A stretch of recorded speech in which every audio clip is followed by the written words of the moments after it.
Bom dia, queridos. Mensagem do professor Vicente. Êxodo capítulo 32, verso 32.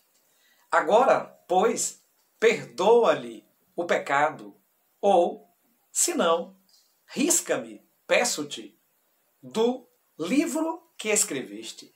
Misericórdia. Louvado seja Deus. Estamos estudando a verdade presente em Deuteronômio. O tema desta semana, a lição da história de Moisés. Hoje, domingo, o ministério de Moisés. Bem querido, bem querida, você sabe que pode participar conosco. Faça seu comentário, faça perguntas, dê like para entender que você está gostando da mensagem. Compartilhe este material com outros. Inscreva-se neste canal, por favor, inscreva-se neste canal. Toque o sininho e vai receber as notificações. Não se esqueça, você ora por este canal e eu oro por você e por sua família. Bem querido, bem querida, estamos falando de um personagem que na história bíblica é um personagem muito importante. Deus chamou Moisés, aquele que foi tirado das águas do Nilo, para então orientar, para então guiar, para então proporcionar a salvação àquele povo. Moisés foi um instrumento de salvação para o povo e também é responsável pelo pensamento da salvação no que diz respeito à escrita inspirada. Bem, querido, bem querida, tudo aquilo que defendemos, tudo aquilo que cremos e que temos esperança está baseado então nos escritos de Moisés, a criação, a queda, a promessa de um redentor, o dilúvio, a história de Abraão e seus descendentes e, por fim, as raízes para a implantação do Evangelho. Bem, quando estudamos os livros deste profeta inspirado, percebemos que Deus, de maneira ímpar, o chamou para desenvolver um trabalho. Sabemos que Moisés era pecador, defeituoso, também tinha suas falhas, mas foi um homem chamado por Deus para ser um instrumento.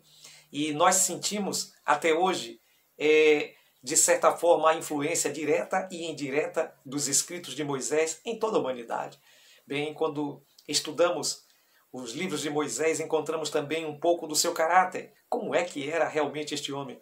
Quando nos deparamos com o Êxodo, capítulo 32, de 29 a 32, vemos que Moisés estava ali entrando em uma discussão com Deus sobre a salvação, sobre o perdão do povo. O povo havia então pecado e Deus então os iria punir. E Moisés agora intercede, Moisés faz um papel muito bonito, intercedendo pelo povo, e Moisés ora por eles 3 vezes. E em uma dessas vezes, Moisés pede a Deus que se eles não forem salvos, que eles não forem perdoados, então que Deus poderia riscar o nome de Moisés do livro de Deus, do livro da vida. Bem possivelmente você já ouviu falar do livro da vida? Apocalipse capítulo 20 diz que aquele que não tem um nome no livro da vida não poderá então ser salvo. Apocalipse deixa isso bem claro, falando então que precisamos ter o nosso nome escrito no livro da vida do Cordeiro. Bem, existem outras passagens da Bíblia, como Malaquias capítulo 3, que nos fala também do livro e a importância de termos o nosso nome registrado no livro. Quando então nos deparamos com uma cena em que o próprio Jesus diz que devíamos nos alegrar por nosso nome estar escrito no livro. E como agora Moisés está dizendo que tire o nome dele do livro, será então que foi uma birra? Moisés se aborreceu? Não, de hipótese alguma.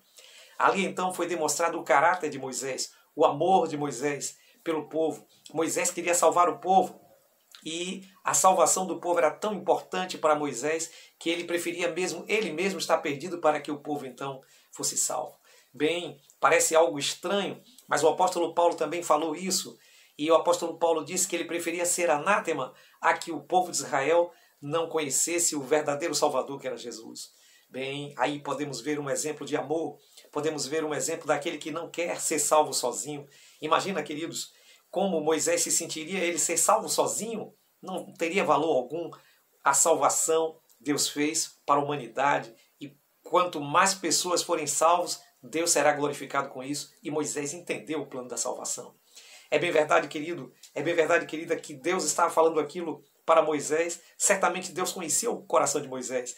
Certamente Deus estava provando para a humanidade que Moisés era capaz, sim, de ser o líder daquele povo. E Moisés agora faz esse tipo de oração, queridos. Uma oração difícil, uma oração que precisava realmente ter verdadeiro amor pelo povo para então fazer. Precisamos entender, querido, que nessa atitude de Moisés, usando essas palavras, pedindo perdão, Moisés pediu a Deus que carregasse o povo. Moisés pediu a Deus que suportasse. O profeta estava usando então as mesmas palavras que o Isaías fala sobre Jesus, que diz que ele carregou os nossos pecados no madeiro. Deus estava ali, queridos, para então mostrar ao mundo quem de fato era Moisés. E Moisés era assim, um tipo. Moisés era um representante de Jesus. E Moisés fez esse papel de intercessor pelo povo. Um papel que só de forma perfeita seria feito por Jesus. Mas naquele momento, Moisés foi um instrumento usado. Bem, Deus quer que este exemplo de Moisés seja seguido por pastores, por líderes, por aqueles que estão à frente da obra de Deus, e que eles possam amar o povo e que eles possam ter o coração na obra. Bem, Deus deseja usar muitos homens como ele usou Moisés de forma ímpar. Não quer você também ser um instrumento de Deus? Não quer você também ser usado por Deus e ser um homem para o tempo em quando Deus necessitar de usar? Se é essa a sua vontade, se é esse o seu desejo, então ore comigo. Bom Deus, obrigado pelo exemplo de Moisés. Que possamos seguir esse exemplo em nome de Jesus. Amém.